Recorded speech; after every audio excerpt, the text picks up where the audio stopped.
thank you and for joining us here on. And so today we're talking about smudging. Now, smudging in the United States is primarily a Native American tradition. However, smudging itself has been known to have been done across many different cultures, and the use of incense as well is not limited to strictly a Native American tradition. Now, the burning of sage and the using of feathers and the abalone shell, I think yes, that was primarily Native American Indian tradition in their smudging ceremonies. Now, a lot of neo-pagans, such as myself, and witches, and Wiccans, and a lot of other nature-based religious traditions have adopted the smudging ceremonies in their own practice. Now, for me personally, it is not meant to be, it's not meant as a cultural appropriation. It is just a practice that I adopted because well, for one thing, it makes sense to me. It helps to clear my space of negative energy, and it helps me to focus on the task at hand.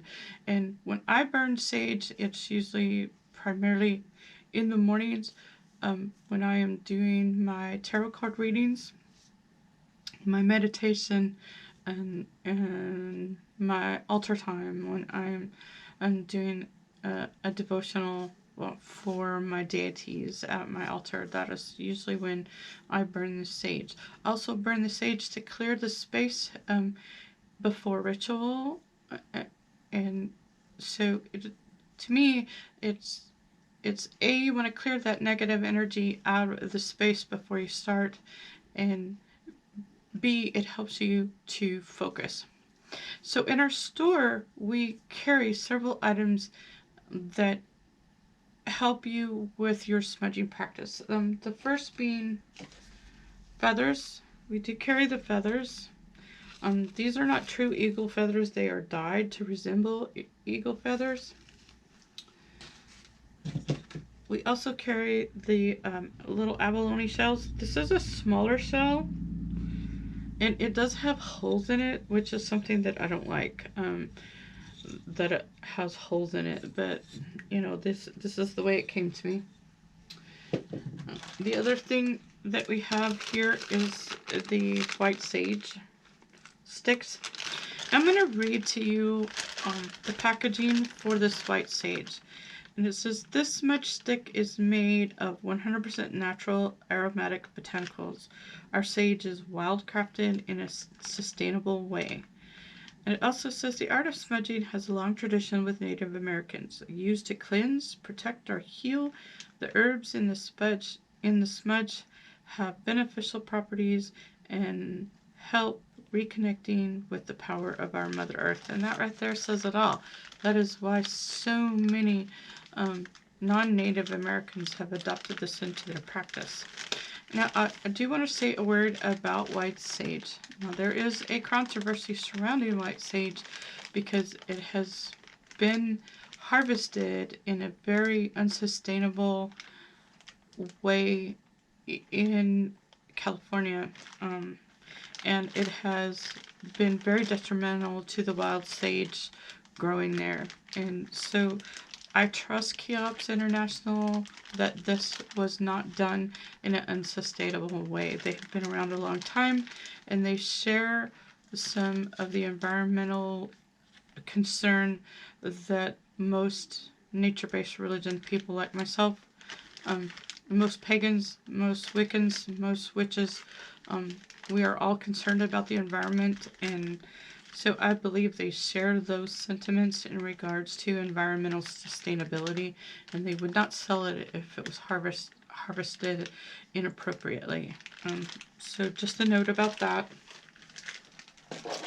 The next thing that we have is a little kit. This is a complete kit, and in the kit it has a piece of Palo Santo, a small abalone shell, a feather, and a small smudge stick. And this is everything you need to get started smudging if you're brand new to the practice.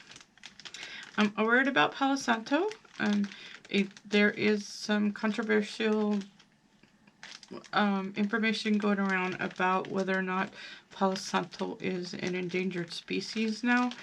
From what I can tell, that is not the case, and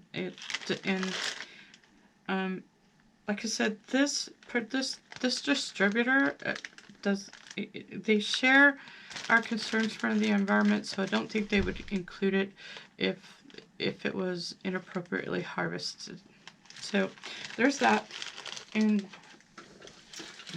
so right now I am going to turn the camera around and I am going to demonstrate how I use the smudging. I'm going to use my own tools that are not necessarily for sale in our store, but I did want to show you how to use the tools. Okay, so the things that you're going to need to smudge any area, of course, is you need a lighter to light the smudge stick. And so for me, I have two different kinds of smudges here. This is a piece of sage smudge stick, and this is a piece of Palo Santo. So the problems that I experience when in dealing with these smudge sticks is that they don't always stay lighted for long enough. So I'm going to show you two ways to use them. But the first is the most traditional way, and then you would just take this smudge stick and hold it above your abalone shell and just light the sage just like that. And as you can see, it does produce quite a bit of smoke. And then you would use the feather to direct the smoke in the direction that you wanted it to go in, just like this, with passing it over. And this is my personal smudge fan that I purchased at a little shop in Kerrville. And so you just take that and you just move the smoke. Now you would move around the room, and as you can see, this is already gone out. So that's the pretty frustrating part about smudge sticks, is especially if they're bundled too tightly, they don't always stay lit. And then you would follow the same process for the Palo Santo.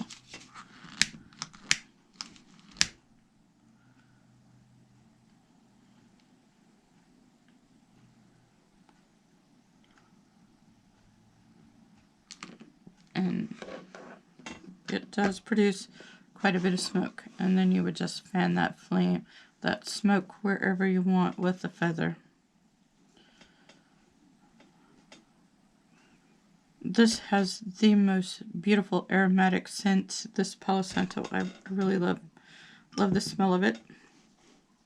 And so you would do these over your abalone shell to catch any ashes or any spare ember that might drop off of your smudge sticks. And I store my smudge sticks in my abalone shell, and as you can see, I have torn this apart. And the reason I've torn it apart is because my preferred method is this right here. I'm not sure if this was what it was originally intended for, but it has holes in it, this little box. And so what I do is, in order to smudge, and it won't stay open, so let me close that. I have bought some of these long burning charcoal tablets, and I hope to have these available in our store pretty soon. I don't right now. So let me just get one out. This is what they look like. They are self-igniting. So I would just put that in there and use the lighter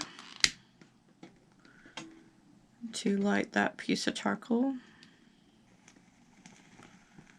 And as you can see, it starts little sparks.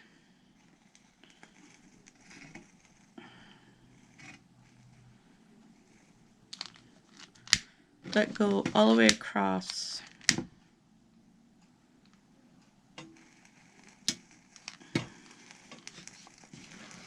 The piece of charcoal.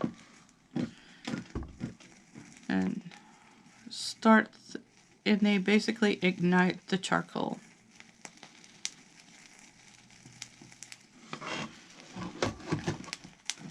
And you would wait until that piece of charcoal is all the way lit.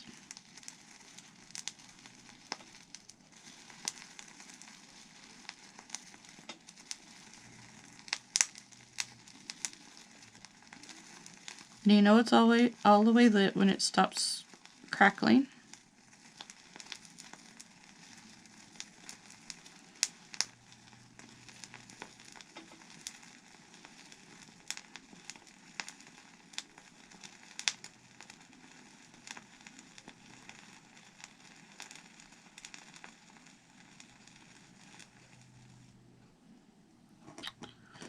And then you would tear off, and I've already done this, so I have several pieces already removed.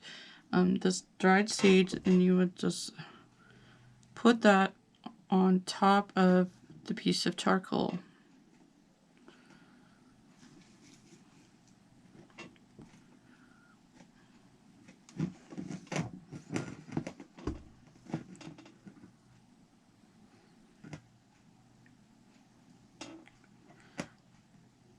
And then basically you would wait for that. And as you can tell, it takes just a few minutes.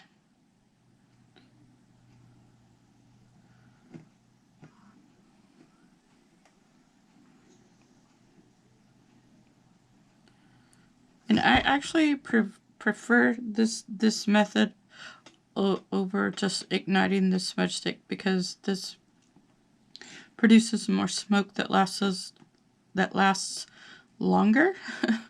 Pardon my English is a little rough today. Anyway, it lasts longer than your traditional smudge stick, because like I said, the smudge stick can go out soon. And so I hope to put in the store pretty soon some loose sage, so you can use this method a little easier than trying to unbundle your bundles. So anyway, you could just close that and use the handle on the store and then direct the smoke. And as you can see, it produces a lot more smoke than the other method. And that's why I like this method a lot better. Now these do burn for quite a long time, so you can't leave that charcoal unsupervised.